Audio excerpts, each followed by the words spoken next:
Good morning. This is Father Stephen Kelly from St. John's Church in Detroit. We're continuing our series of daily morning meditations where we generally look at one or another of the lessons that are assigned for morning or evening prayer, what is known as the daily office lectionary. And I thought for today, for Friday, we would go ahead and finish with the story of the raising of Lazarus. And we remember yesterday we got to the point where Martha heard that Jesus was on his way, and so she went out to meet him, kind of explained the situation that he was already dead. And then Jesus asks her if she believes in the resurrection. Now, like the Pharisees, she has a belief in the general resurrection, but Jesus makes it much more specific and says, I am the resurrection and the life. And so now Martha's going to head back and go get her sister Mary. And that's where we pick up the story, chapter number 11, verse 28. And when she had so said, she went her way and called Mary, her sister, secretly, saying, The Master is come and calleth for thee. As soon as she heard that, she arose quickly and came unto him. Now Jesus was not yet come into the town, but was in that place where Martha met him. The Jews then which were with her in the house and comforted her, when they saw Mary, that she rose up hastily and went out, followed her, saying, She goeth unto the grave to weep there. Then when Mary was come where Jesus was, and saw him, she fell down at his feet, saying unto him, Lord, if thou hadst been here, my brother had not died. When Jesus therefore saw her weeping, and the Jews also weeping which came with her, he groaned in the spirit and was troubled, and said, Where have ye laid him? And they said unto him, Lord, come and see. Jesus wept. Then said the Jews, Behold how he loved him. And some of them said, Could not this man which opened the eyes of the blind have caused even that this man should not have died? Jesus therefore, again groaning in himself, cometh to the grave, and it was a cave with a stone lay upon it. Jesus said, Take ye away the stone. Martha, the sister of him who was dead, saith unto him, Lord, by this time he stinketh, for he hath been dead 4 days. Jesus saith unto her, Said I not unto thee that if thou wouldest believe, thou shouldest see the glory of God? Then took they away the stone from the place where the dead was laid. And Jesus lifted up his eyes and said, Father, I thank thee for that thou hast heard me.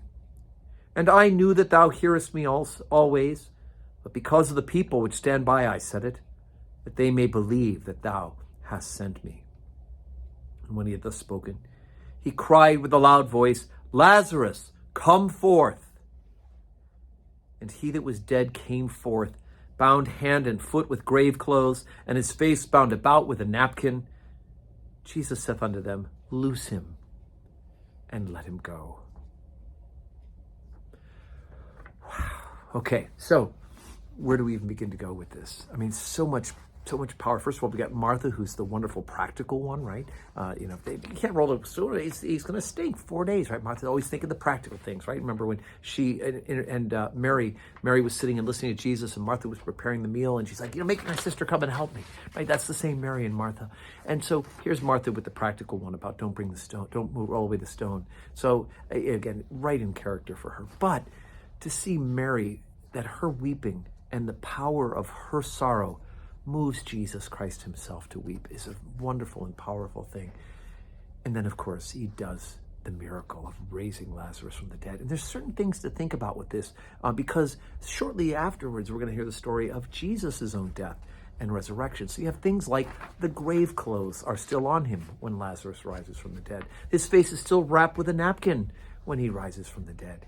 And of course, we know in the story of the resurrection of Jesus, the grave clothes were still there, the napkin was folded up and placed there as well. Somebody who's going to steal a body is not going to take time to unwrap those things and fold them up neatly and put them aside, right? Obviously.